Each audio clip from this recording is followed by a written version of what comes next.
8 iyun 2009-cu il gecə saat 11-də bir forumun serverində qəribə bir şey baş verir. Viktor Sorge qəbul bir istifadəçi paranormal foto şəkillər bölümünə 2 şəkil yükləyir. Uşaqların oynadığı adi bir park mənzərəsi olan şəkildə arxada ağacığın arasında orada olmamalı bir şey kameraya düşür. Olduqca uzun, ağ üzlü, kostyumlu bir adam. İnsanlar həmin an bilməsələr də internet tarixinin ən qorxunc, ən təhlükəli və həqiqətən insanların ölümünə səbəb olacaq bir əfsanənin doğuşun şahidi olurdular. Amma gəlin hər şeyin başladığı zamanı gedək. Çünki hər şey daha əvvəl, çox daha əvvəl başlayır. Onda indi siz kanala abunə olub video like atarkən mən də sizə Slenderman'ın əsl hekayəsini danışım. Slenderman'ı tanıyırsınız? Təbii ki, onu kim tanımır ki? Uşaqlıq travmamız, internet əfsanəmiz, oyunlarımızın, filmlərimizin qorxu mənbəyi. Mənim kanal adımı belə götürdüyüm, hətta Minecraftda belə düşmüş bir karakter. Amma əminəm ki, onun hekayəsini bilmirsiniz. Əsas məsələ də buradadır. İnternet Slenderman haqqında iki şey deyir. Ya o 2009-cu ildə uydurulmuş bir əfsanədir, ya da minillərlə dünyada dolaşan qədim bir varlıq. Bəs bunların hansı düzdür? Cavab hər ikisidir. Və bu hekayəni daha da qorxunc edir. Onda gəlin 1900-cü illərin əvvəllərinə gedək. Almaniyanın müharibə bölgələri. Amma burada qəribə bir şeylər baş verir.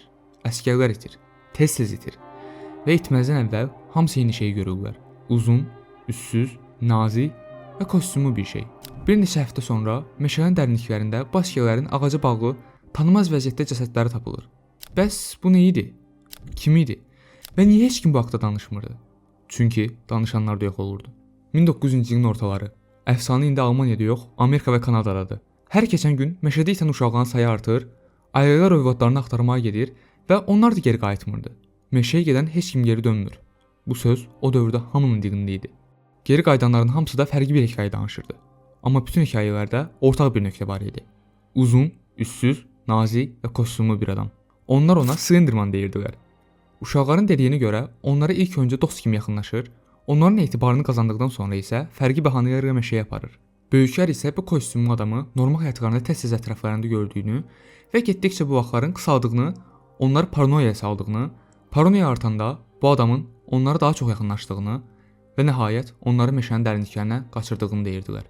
Slenderman'ın uşaq və böyüklərə yaxınlaşma tərzi fərqi olsa da, sonları eyni olurdu. Onları bir ağaca asır və yavaşca ölməsini gözləyir. Araşdırmalar qaçırılan bütün böyüklərin bir ortaq xüsusiyyəti olduğunu ortaya çıxarır. Hamısı uşaqlığında və həyatında çox böyük travmalar yaşamış insanlardır və rəvayətə görə bu travmaları onlara Slenderman yaşadıb. Düşünün, bu varlıq sizi uşaq ikən tapır, sizə travma verir, sonra illər boyu izləyir, paranoyaya salır və bir gün gəlib sizi aparır. İllər keçdikcə 1900-cü illərin sonu fotoaparatlar, video kameralar populyarlaşır. Macəra axtaran gənclər, böyüklər, uşaqlar isə meşəyə gedirlər. Slenderman'ı tapmağa, onun videosunu və ya şəklini çəkməyə çalışırlar. Və deyilənə görə Slenderman narahat edildikcə, o daha da aqressivləşməyə başlayır. Evlərə, bağçalara, iş yerlərinə, məktəblərdə görünür. Özünü fərq etdirmədən qurbanlarını izləyir və onları qaçırana qədər heç kimin özündən xəbəri olmasını istəmir. Qurbanlarının mental sağlamlığını məhv edənə qədər isə onlar toxunmur. Əvvəllər qaçırdığı qurbanları ağaca bağlayan Slenderman artıq arxada heç bir iz buraxmır. Qurbanlarını yalnız tək qaldıqları zaman qaçırır və 90-cı illərin sonunda yaxınlaşan kameralar onu görəndə xarab olur. Yəni əslində onu sübut etməyə yarayacaq, az da olsa araşdırılmasını sağlayacaq heç bir şey yoxdur. Daha pisi, Slenderman artıq uşaqları qaçırmaq əvəzinə onları özünə bağlı hala getirir, onları bir növ elçi kimi istifadə edirdi. 31 may 2014-cü ildə Amerikanın Wisconsin ştatında 12 yaşlı iki kiçik qız dostlarını meşəyə aparır və bıçaqla onların canını almağa çalışır. Təsadüfən o uşaqlardan biri qaçmağı bacarır. Eyni il, 6 iyun, 13 yaşlı bir məktəbli qız mətbəxdəki anasına Slenderman'ın elçisi olduğunu iddia edərək bıçaqla hücum edir. Bu əməlləri edən 3 qız Slenderman ilə bağlı heç bir şey demirlər və çox təəssüf ki, bu Slenderman ilə bağlı ən pis şey belə deyil. İşin ən qorxunc hissəsi onunla bağlı heç bir şey bilməməsidir. Bütün bunları niyə etdiyi, motivasiyası, nə istədiyi, hardan gəldiyi, zəiflikləri və ya gücü. Hər şey yalnız onun əlindən qaçmağa bacarmış bir neçə insanların bildiklərindən ibarətdir. Çünki o ünsiyyət qurmur və tarixdə onunla bağlı heç bir şey yazılmayıb. Ya da bəlkə yazılıb. İllər keçir, internet populyarlaşır. Bu əfsanə internetdə də öz yerini alır. Bir çox forumda, sosial şəbəkədə Slenderman adına minlərlə başlıq açılır. Amma heç kim orijinal hekayəni, onun hardan gəldiyini və hara çıxdığını bilmir. Gəlin etiraf edək. Siz də əvvəllər həyatınızın bəlli bir dövründə Slenderman'ı eşitmisiniz. Bəs onun tarixini, həqiqətən kim olduğunu və niyə bu qədər danışıldığını bilirsiniz? Hər sirri internet karakterinin bir hekayəsi var. Smith Dogg'un, Jeff Skiller'ın hamısının bir başlanğıc və bir bitiş hekayəsi var. Bəs Slenderman'ın ki? Bu nöqtədə internetdəki insanlar müxtəlif mənbələrdə Slenderman araşdırırlar və ən yaxın tarixdə İngilis mifologiyasında Der Ritter, yəni ağac adam adlı bir personajın bu təsvirə çox uyğun olduğunu fərq edirlər. Mifologiyaya görə nazik, uzun bədənə malik, ağac budaqlarına bənzəyən bir varlıq meşənin dərinliklərində uşaqları ağladır. Sonra bu hekayə İngiltərədə ailələrin yaramaz uşaqları qorxutmaq üçün dedikləri bir əfsanəyə çevrilir. Amma insanlar bununla kifayətlənmir.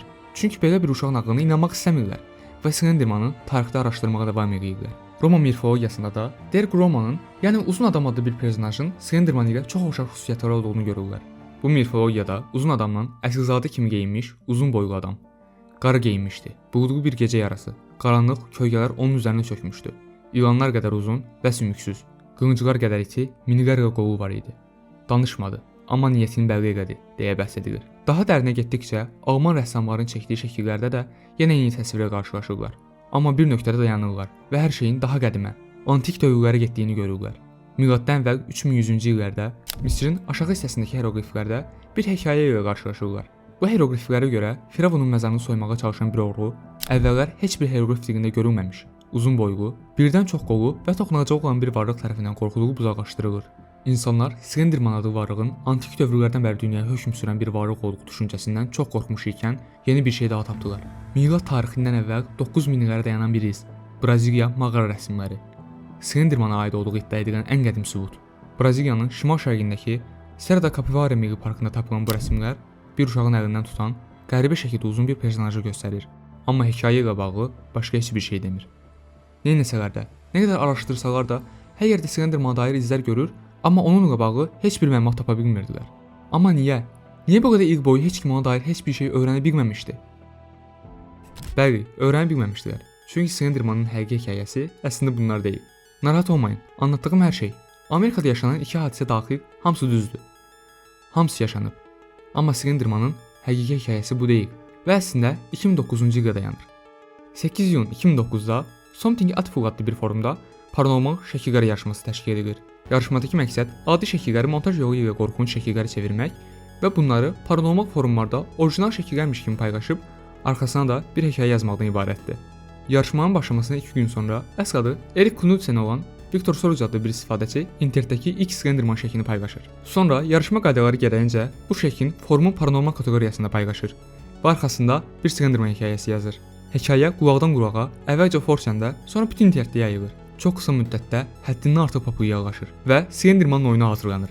Daha sonra bu oyunu başda PewDiePie olmaqla məşhur yüzlərlə YouTuber oynayır. Sonra hekayə bir qurğusal hekayədən ana mənbəyi unudulmuş bir əfsanəyə çevrilir. İnsanlar zaman içində bu hekayəni müzakirə edib araşdırmalar aparırlar. Nəzarətsiz internet istifadə edən bir neçə uşaq isə maraqlı internet istifadəçilərinin yazdığı hekayələrdən yola çıxaraq özlərini Slenderman elçisi zənn edir. Bu Amerikada dediyim iki bədbəxt hadisə baş verir. Yəni, nə Braziliya mağara rəsmlərinin, nə də Misir heroqliflərinin Slenderman ilə bir əlaqəsi yoxdur. Digər təsvirlərində hər şey internetdə yazılan qurğusal bir hekayənin zaman içində yenə internetdə həqiqətə çevrilməsindən ibarətdir. Bəs bu hekayə bizə nə öyrətdi? Və ya əfsanələr nə üçün var? Və Slenderman niyə bu qədər sürətlə yayıldı? Çünki o bizi, Slenderman tam olaraq bizim içimizdəki bir qorxunu ifadə edir. Naməlum, nəzarət edilə bilməyən, izləyən, amma özünü göstərməyən. Bəlkə də Slenderman heç vaxt mövcud olmayıb, amma indi mövcuddur. Çünki onu biz yaratdıq. Hekayələrimizlə, oyunlarımızla, qorxularımızla 2009-cu ildə Erik bir canavar yaratmadı. Onu biz yaratdıq və ona biz ad verdik. İnternetdə gördüyünüz hər şeyə inanmayın. Siz heç bir varlığın elçisi deyilsiniz. Amma unutmayın, hər əfsanə bir həqiqətdən yaranır və bəzən həqiqət əfsanədən daha da qorxunc olur. Çünki Slendermanı bir insan yaratdı və insanlar bəzən canavarlardan daha qorxunc ola bilirlər.